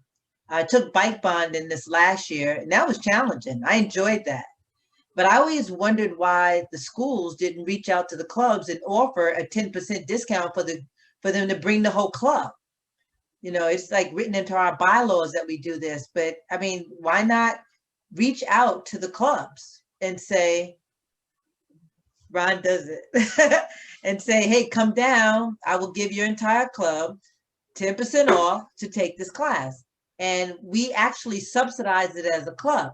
We happen to be taking YCRS, which is Yamaha Champ School this year. So the club is subsidizing it. This is Sarah from Chicago. We do that. We go to IMS riding clubs. We'll go to bike night at Cycle Gear, and we'll prospect past students and coaches, and if coaches are part of groups, and we'll run all women's groups or all one club group, and it's really a lot of fun. Another thing is maybe to drum up supporters, coaches who've always wanted to take those classes. Maybe those who are certified, it might be willing to volunteer their time. Everyone donates some fees and have like a cookout kind of social thing where you can take pictures. We also have a Facebook group, which is where we invite all past students and coaches so they can get together. Hey, like Robin has posted there, so is Jason, or meetups and stuff, which is really great. Yeah, for any of you who do the Riding Academy, Harley Davidson will give any HOG member who takes a BRC2 a $50 gift card to offset the cost of the course. So there's some some motivation there, but a lot of dealerships don't talk about it, but that's available. So I'm gonna come from the why don't coaches take ARC and BRC2 classes? I'm gonna come from it from a completely different standpoint. And like I said, I don't know, like I said, maybe you guys will go, oh, that makes sense. Some of y'all be like, no, it makes sense at all. We don't look like asses in front of our fellow coaches. What if we drop our bike? What if we completely be like, you want me to do what? And you know what, like if we've never taken the ARC, dropping that ego, maybe it's something to think about. And, you know, maybe if we, like Robin said, hey, let's go run some ARC exercises. That sounds like fun, instead of saying, why aren't you taking the class? You know, because now I have to take a class and I have to be a student with my fellow rider coaches. Now I'm going to get the, you know, get joked on or whatever. You know, what if I drop my bike, right? And No, so, there's something totally to that. The first class, the first I took class the ARC every year is a BRC2. And so we offer that to the rider coaches to come and take a BRC2 to get tuned up for coaching for that next season. And quite truthfully, it counts towards PDW points with the MSF because you're taking training and being a student. So, but that's what we do here. So I'll shut up and let Robin talk. Oh, I'm just waiting to hear the sound of my own freaking voice. Sorry. I took the ARC 3 times because I wanted to do next level stuff, but I just didn't know people that did anything beyond what we do. And so, you know, I had that going for me, that I had desired to take it more than one time and did. And then when I got my certification, that was, I think there's a lot to be said for what Belinda was saying. My certification was done on a rainy day on fresh seal coat. And I saw how nervous some people were getting that certification, especially when, I don't remember what exercise, I was on a Hawk GT and I brought the back end around for an entire curve. Like from start to end, I was in a full left lock while making a right turn. And, you know, that was rough, you know, and I don't know that anybody else had dealt with that kind of thing. So yeah, but you know, it's not, I don't know what, it's not ego or pride, whatever, but it is just like you're among peers. You want to remain among peers, not downgraded. I get that. But on a dry day in the right lot as a reason to continue maintaining something just for fun, you know, hell, if it could be as social as what we're doing right now and still have the curriculum attached to it, that'd be a wonderful environment to hang out. so I hate that, oh, shoot, his name is, he totally went out of thing. He just left, the pilot, the leadership guy. Okay. I can't hear you, Don. Anyways, anyway, Robin, exactly what you said. Okay. And he would have been like, what? As soon as you said that, because leadership, right? That's what leadership is. If you feel like you're not going to be a peer if you're a student, then you need leadership training now. You know what I mean? Like, we have to, your leader, to be a leader, you need to be a peer. And you need to be okay with that. And you need to be okay with being a peer with somebody else. Or that you need more leadership skills. And so, like I said, I probably hate I hate that he just left, because that is what's going to make you a better coach, is being okay with my leader and, you know, being a leader and being a peer. It's the same thing. It literally is the same thing. And so I hate that he left. It's leadership training. I'll let him know that you're frustrated with him, and I'll rub it in really good. Yes, tell him that. Man, you stepped out like 30 seconds too early. He was worried that he was overstepping his bounds because he's not part of the group. And I relayed to him that that's exactly what we need. Somebody who is not part of the group to say, hey, let's look at this a little bit. And I'll equate this a little bit longer, and forgive me for, I'm like, you got me revved up now. All of you got me going. In a good way, right? I was going to say, I agree with Belinda 1,000%. I mean, part of being a good coach is putting yourself in the student position, being vulnerable, throwing yourself out there. Yeah. So it's huge. Yes, thanks, Josh. I don't have to go all Brene Brown on your guys' butts again. No. So this is a book. I'm like, it's like killing me to get through it because it's one of those big books with big words that Robin would question. And I have to like read it and listen to it and read it and listen to it. Like Neil Peart's book. It's like reading, it's like eating just straight marzipan the whole time. I just started listening to that book today, Don, and I got to say that Abe being here is exactly the point that that guy is making about we all have too narrow of a focus. And so the more different people's perspective and expertise we can apply to a seemingly unrelated problem, the better off we will become. Chapter 11, when you get to it, is about us and them. We're naturally wired to be us and them. And when we are challenged by our peers, it is natural for us to think us and them. And when we're asked to go outside of our boundaries of what we're comfortable with, you automatically start thinking us and them. And to get over this, we have to be a little bit more able to be vulnerable, get Brene Brown, as Laura would say. And people. Exactly. And realize that, you know, in reality, it is easier for us to fail if we can be vulnerable and say, well, I screwed up. But people aren't willing to say, hey, I failed. It's okay to try and fail. In fact, we're wired that way.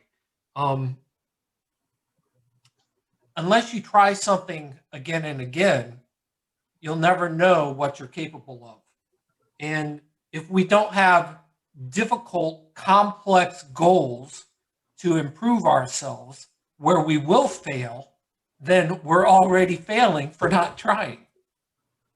I'll get off my soapbox, but I think it's important to stress that, you know, this community could come together so much better if we could just get over failing in front of each other.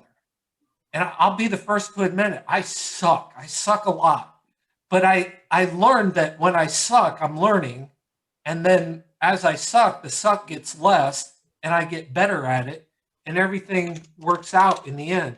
And I don't mind sucking in front of people like you all because I'm comfortable with you enough that I can suck in front of you. And you've seen it, you know, with the kickstand incident because I sucked just a little bit too much. You know, I don't think that was your fault, man. Let that one go. Well, that, you know, security, I let security lapse a little bit. And now I've had to come on board and tighten things up. And look, we got a great turnout tonight, regardless of me worrying about security. I agree with Belinda that, you know, that's the issue among coaches. I just wonder how we can get back to getting general riders to practice. Here in the city, we went to see a space last week with this motorcycle advocacy group, asking the city to provide motorcyclists with space to practice. I know a lot of you are out in the suburbs, but there aren't any little industrial places in the city for folks to practice in New York City. So they are willing now to give us practice space, but this would be people just having a parking lot to just do some exercises. But how do we get people to even want to practice? That I'm finding is a big deal too, you know? You model it. Just like everything in life, you have to see that model and you have to feel comfortable to provide a model and screw up and try again in front of other people. And when people see you doing it, it happens. Every class, I tell the story of another rider coach is a woman. She had I think it was an 1100 Virago, and she moved up and got a Road King. And she put 72 miles on her Road King in a parking lot. And she can make that bike do whatever she wants to. And I tell all my classes, hey, you know, this is someone who knows the heck how to ride, but but put in the time in a parking lot so that she would have the skills to make this big bike do whatever she wants it to.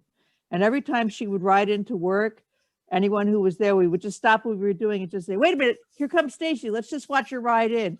You know, because she looked awesome. I agree with you, Lynn. I did that this weekend. I went down to Miami and I rented a Gold Wing. What? And I spent 1 hour in 1.5 hours in the parking lot riding figure eights and other shit. That's awesome, Sandra. Look, and you know, let me tell you about learning and being able to fail and being open to that. It's amazing what being willing to do that is. So I kind of always say, it's so funny when I say my stories come full circle, but then there's always like another thing that gets added onto it. So my first rider coaches, I stayed pissed off at them for so long, and because I did not successfully complete, use my coach words, I did not successfully complete my first attempt at riding. And I mean, I was like so frustrated. Well, then, you know, I retake it, become a rider coach, and we kind of joke, you know, now the rider coach that I had, my first rider coach, we coach together now, which is hilarious, you know, to him, because he had no idea who I was first off when he was like, wait a minute, you look familiar. And I'm like, well, you washed me out on good reasons, but and it's awesome because we talk about teaching people to be coachable and I kind of think like he's like a hardcore military, whatever. But because I was willing to keep bugging him about certain things, he actually offered to, I'm going to be get the beautiful honor of getting to train with our Tuscaloosa Police Department soon, just for the hell of it. He's like, let me teach you the iron cross before you go. And I'm like, this is awesome because I don't even care. Like I said, I'm probably gonna, you know, mess my bike up, but I don't care. But he was amazing because he was willing to now say, okay, let's do this. Now he knows that being open to past students that do not succeed, reaching out to them, talking to them. But yeah, I'm super excited that now my stories come full circle, that this rider coach that completely washed me out is now teaching me, you know, like openly saying, here, come, let's do some one-on-one. And I think it's amazing. So yeah, we have a good, you know, somebody that's willing to grow. But yes, so keep growing, guys, keep growing. Take those Bike bond. How come bike bonding isn't offered more? It's hard to find. I think it's the I'd say it goes back to demand. What we were talking Same thing with the ARCs. Yeah, it's the demand thing, and really, my previous comments were just aimed at any friendly way to look at ways that we can draw any attention to it at all. I don't necessarily want to coach the ARC as much as I just enjoy practicing that stuff in a safe environment. So it's like, I'm a coach who's happy to take that thing. Whether they say, oh, you better register because it's an audit technique. Shut up. Yeah, I'll totally take it. Just because I want to do those things. I end up doing it often. I find myself putting those techniques to practice regularly. And if I, you know, were able to invite enough people out to do it, or if I took the time to actually put it on the calendar to try, I'd totally be there. You know, yeah. Yeah, we actually put a email out to the hog chapter at the local dealership that said, hey, come by Sunday, we're going to show you how to do U-turns, which a lot of riders have a real hard time with. And so we played in the parking lot across the street from the dealership when we did U-turns for, I don't know, hour and a half, and just ran some exercises. And we ended up getting a couple of BRC2 classes out of that group. So there are ways that you can promote it. And, you know, as far as being a coach, it's sort of like the way to maintain, I think, good coaching standards is to really remember what it's like to be a student. And the only way you can remember what it's like to be a student is to actually be a student. Is to remain one, right? Well, to remain one, but to actually physically go out and say, I'm going to be a student. Go take a Tai Chi class. Go take an advanced riding class. Doesn't have to be motorcycling. It just has to be being a student. That's all it has to be. Judo, the graceful art of folding clothes while people are still in them. Yeah, my wife and I have done 7 years of Kung Fu, Shaolin Kung Fu, and now another couple of years of Tai Chi. So it'll make you humble for sure. Sounds like yoga to me. So somebody posted about the competition thing, and that is kind of neat. So I mean, if we could do a competitive thing that doesn't involve competition becoming any kind of the lacing in what the MSF does, that'd be kind of cool. Because I mean, I mean, I'm able to do the U-turn inside a small box and a big boy bike 2 up. I mean, don't ask me how I learned that, but that'd be fun to. It sounds kind of fun. Anything that just keeps us happy. That kind of brings up another question that I have been mulling over, and it has to do with RiderCoach levels and how we use that as a label for other rider coaches. How does that affect how you feel? And I will go back to the us and them thing. We quite commonly talk about those rider coaches, which is a tense of them. How do we get away from saying them rider coaches or those rider coaches that, you know, maybe not meet what we think is a standard, and say that the collective us need to work better to help each other out to improve and not label each other? Deep thoughts, big questions. I was gonna say guilty. I shouldn't say that type of stuff, and I don't even realize I'm saying it till you pointed out to me, Don. So thanks. I'm because I've done it. You know, I'm there before the grace of God go I, where I've said, man, I would never do that, or I would never say that, and then I find myself saying it, and I have to reflect upon it, and it just makes me wonder when we try to rank order people, what are we really doing with that, and how does it affect the communications amongst us as a group? I feel as though when we do that, when I do that, I'm going to label it as attempting to get people to assimilate to my standard. And at some point I have to be okay with the idea that they're not. But gosh darn it, Don, when that comes to my mind, part of it is the frustration that I feel like I'm trying to offer opportunities, much like any of the other site owners that are trying to offer opportunities. The general public doesn't take it. Well, part of my frustration is, well, similar to what Robin said, the general public doesn't take it. Hell, the rider coaches won't take it. And it might be because of what Belinda said is right. Maybe they are that terrified to find out that they can't do whatever in front of their peers. My fix for that on the front side was when I got to be the guy that hired anybody, and it wasn't for my own business. All the coaches that I put through RiderCoach prep had to have taken a BRC2, an ARC, or some form of advanced riding course, so I could at least look everybody in the eye and say, okay, we might not be perfect, but at least we're trying at one point in time. And they all seem to go with that. But I know that people are hurting, and now that I'm a business owner, holy crap, can I get somebody that can fog a mirror and read some cards? Because sometimes that's just good enough. Where did you get that saying from? I'm going to go with Mike and Ron are both smiling. Maybe I got it from them. I don't know. Okay. But it seems to me that if we're going to be either mentors or trainers or site coordinators, that the hallmark there is that in that position, if we're in that management position, if you want to call it that, is that the thing that we have to do is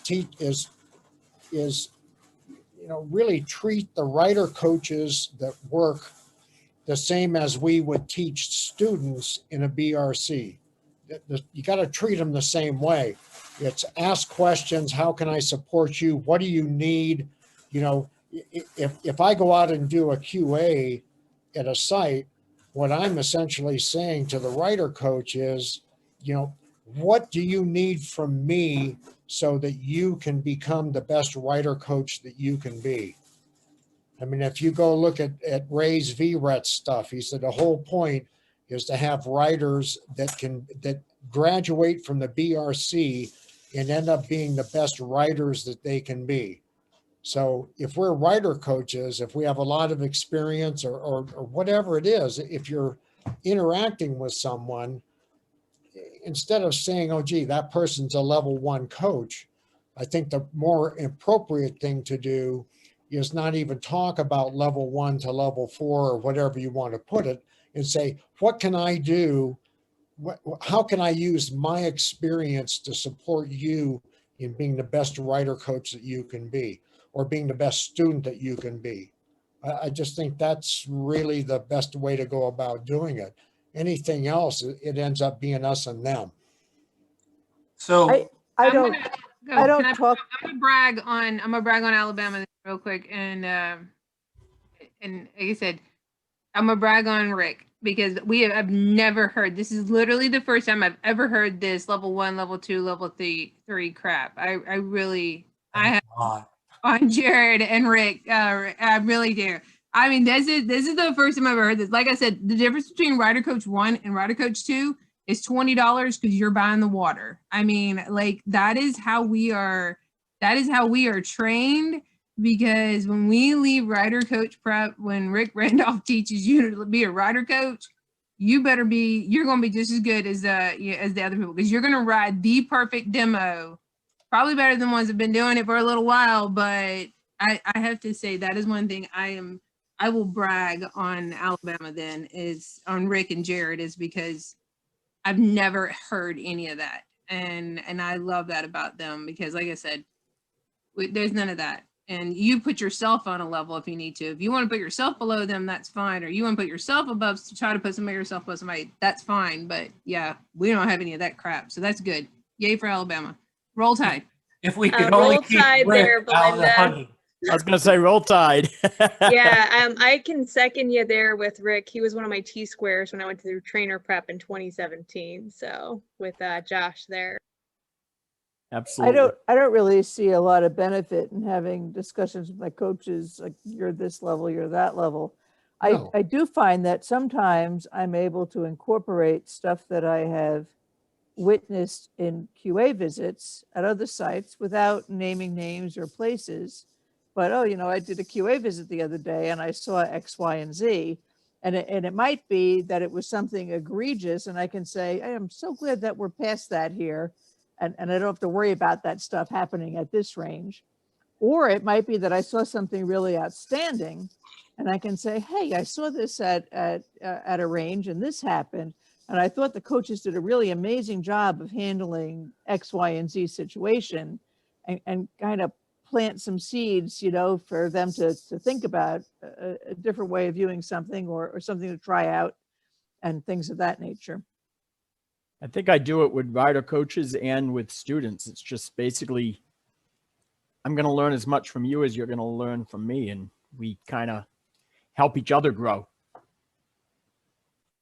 See, does anybody here do whitewater rafting? Because we could reverse it too, where level 1 is the easiest, level 5 is where you're just drowning in a vacuole. It's just more and more of an onslaught of information between you and the students dealing with, yeah. The level 5 rider coach is drowning in a vacuole of information and knowledge. Oh, okay. That home run on that one, Lara. That's worthy of a PowerPoint slide, Lara. That's pretty rocking. Oh my. Somebody had their hand up. Ron, I think, was. Yes, no? Did you give up? No, actually, Lynn echoed what I was trying to say, or wanted to say. I don't, and I think Mike will substantiate this. I don't really differentiate between level 1 and level 4 rider coaches.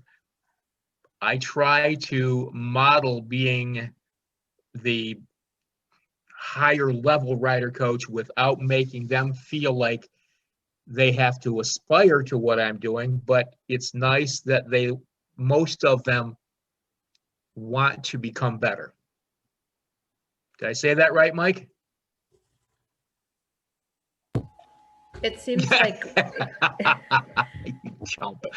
it seems like the important distinction is the idea of separating the person from the performance, because there still needs to be a way to describe a person's motivation or enthusiasm for the activity or their level of engagement as a rider coach, which is not to say anything about them as a person, right? I mean, it doesn't need to be us versus them, but there has to be some way to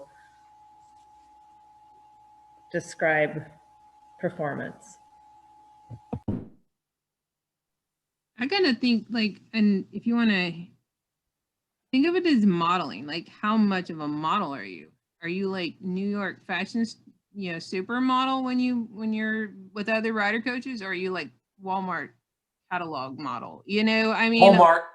I mean, but I'm gonna say modeling, like how do you model? I think if anybody wants to do any kind of like putting people in categories, I would say, how does someone model riding when they're with other people? And so I think, Ron, when you say that about the leveling thing, that's I think you've been able to say, look, yes, Mike is probably, I'm assuming, like I said, from all the conversations, Mike works with you guys, and you're a little bit more, you're more experienced and more aged, like good wine, right? Model, it sounds like you model pretty well. So, yeah.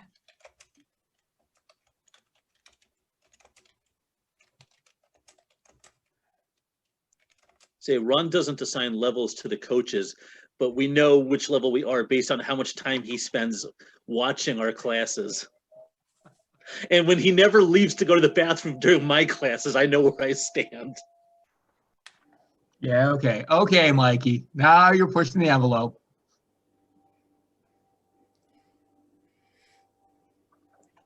I was just trying to find the rider coach levels in the rider coach guide, and I don't find it off the top of my head. Glenn probably knows where it is more than I do. Or easier In than the I do. beginning, one of the first sections. Yeah. So, but again, just like Belinda, modeling, what culture does your site want to epitomize for your students? You want to have positive rider outcomes. If you overcoach and your co-coaches see you constantly talking and coaching and coaching and coaching and being too much, they're going to think that's okay. So you have to, as a mentor, you have to model what you're really trying to do, get them to do. Brief, concise coaching, not all the time. Make sure that you are the model for them to see how they might want to be doing it. That's all. It's not that difficult. My mentor was very, very experienced, but we did street lessons and other, driver training, to driving school.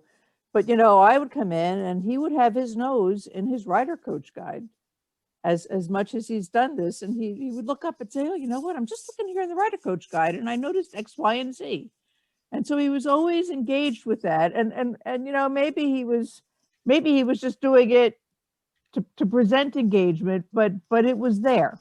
He was always learning more and willing to discuss it and bringing people under his wing and, creating that good example. So I want to tie two things together if I can. Lara, just relax. I got this. Sarah, you had a couple great comments, and then Lynn talking about the rider coach guide is really hit a point. Do we talk too much? Am I talking too much at this point? How many people have tried, failed or not, have you tried to talk as little as possible in a class and see what happens? Are you aware self-aware, as Sarah put it, that maybe you're talking too much, or, you know, there are people that don't talk enough. It's hard to believe, but giving the right coaching tip at the right opportunity can be very helpful. So I'm going to tie this into the Rider Coach guide that gives us all this great information. I posted that just today on the forum because I thought it was worthy of posting. How many people go back to that Rider Coach guide? And do you open it up and expose what's really in it? Because when I first read it, I was like, good information. It's a lot. But then I read it the second and third time, and I was thinking, oh, that's just words, and I got this. And then I read it the fourth time, and the fifth time, and the sixth time, and I started to pull it out, and the onions kept pulling. And now it's like my life is trying to figure out where all that information came from and how does it relate to adult education. So to better ourselves, to be self-reflective, to hit all those points that we're expected to hit, in being great facilitators for our students and each other, do we put that effort in? Or are we still looking at the Rider Coach guide as, well, great words. If I follow these, I'll be okay. I don't have to look deeper.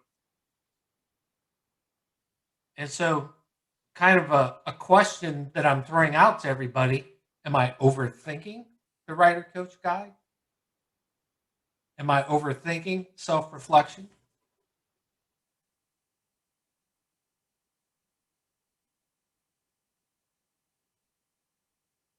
I'm really asking that question.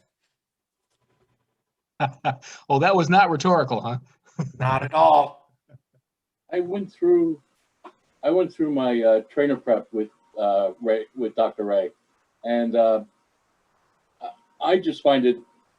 I do open my guide and I read through it and all, but it's a bit creepy because Ray phrases and speaks exactly how the Rider Coach guide is written. So you can almost hear him as you're reading the paragraph after page. He's there. I hear him all the time after, spent 12 days. And that's what I get out of the guide. But it is,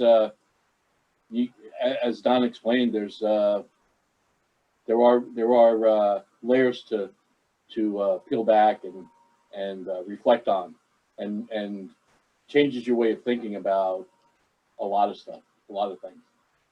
The Rider Coach guide has different voices, if you will, as well, because I'm a coach, I'm a trainer, I'm a site administrator, and it kind of depends on my slant in the reading at that moment, what I take out of it, because I can look at it, what information is going to be useful to me as a coach, what information will be useful for me to impart in particular to coach candidates or to existing coaches to help them improve.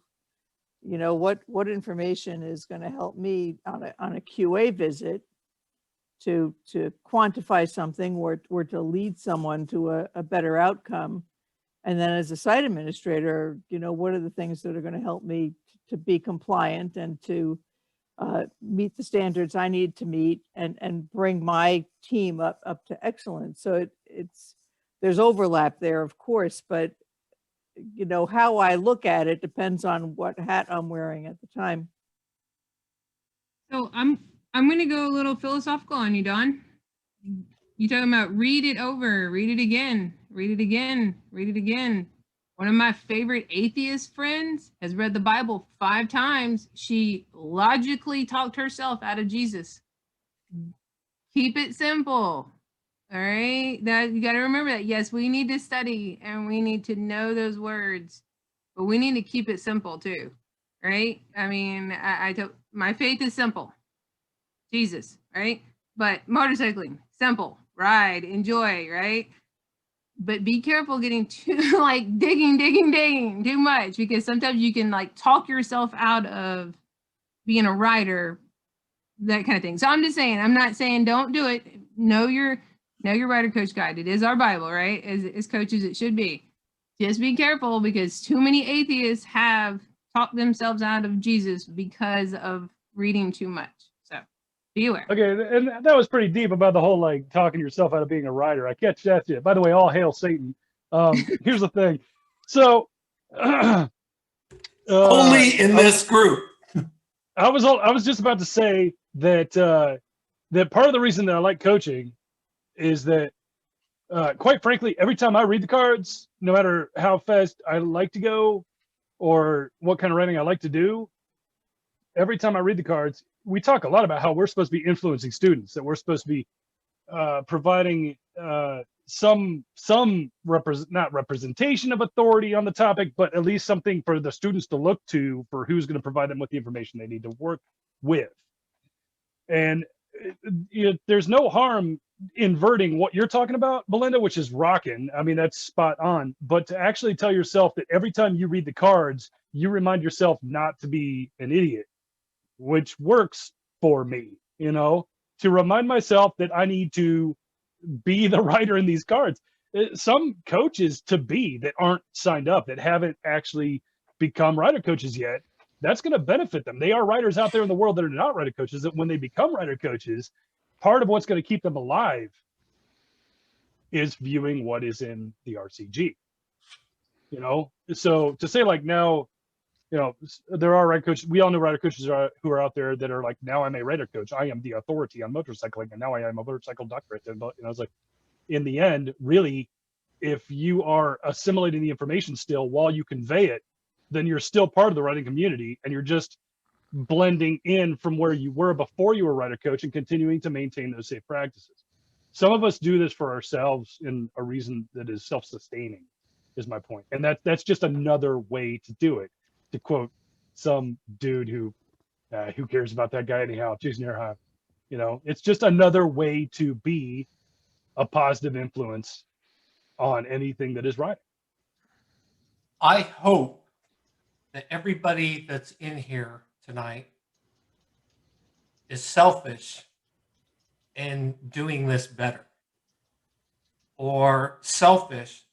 I'm a big fan of tab 5 because it makes me a better person, because there are things in there that I can apply to my life.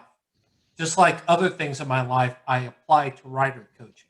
There's a certain balance to it. Talk about getting philosophical on the rider coach guide here. But I hope you're selfish enough that you want to be the best at what you do when you do it, because that's good selfishness, because not only are you being good for you, but you're being good to help others. And that giving is the important part, I think. I had a rough time the last couple days as I spent hours trying to figure out how to keep the website up and the Zoom stuff going so that other people do not interfere with the good stuff that's going on here. And, there are moments, and I'm sure you guys have moments, where you feel like, why am I putting this kind of effort into it? And, it's these moments that make me want to do it. So it gives me that selfish motivation of being with other people that of like mind, that keeps it going. And so I'll be vulnerable and say, I love you all. Don't take that wrong. But, this is a good group of people. And what you're doing is fantastic. And people don't say that enough. And I'm willing to put it out there and say it. And so, I'm rambling. And I'm talking too much, like we just talked about. Ron agrees. Tony's like, who is this crazy dude? Parts of me are insane in the fact that I can't let it go, that I want to make this better. I want us to collectively be better. And you are part of the mold. because I believe that everyone that's still on this group feels the same way that you do, Don. I have no doubt. I have Although no doubt. I don't know about Melanie C. I don't know who she is, so I can't speak for her. You know what? I have no doubt that Melanie C is in the right place at the right time. See, check her out. Knew it. Oh, there she is. Had no doubt. Hi, I'm a coach in Illinois. Welcome. Yeah, Thank Melanie's one of mine. Good to see your face. Thank you for stopping by. We appreciate it. And you know, everybody that passes through, whether you spend a moment or you spend the full 2.5 hours or whatever we do, it's worth it. It's just good stuff. It's late.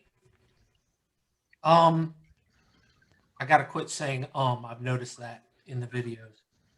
Sunday night, 8 p.m. we'll do regular tribe talk with Hong Zhang from Snell. Just got an email from her. She's like, it may take 30 or 45 minutes for me to get through everything. I was like, I don't care. Show up. We'll go along if we need to.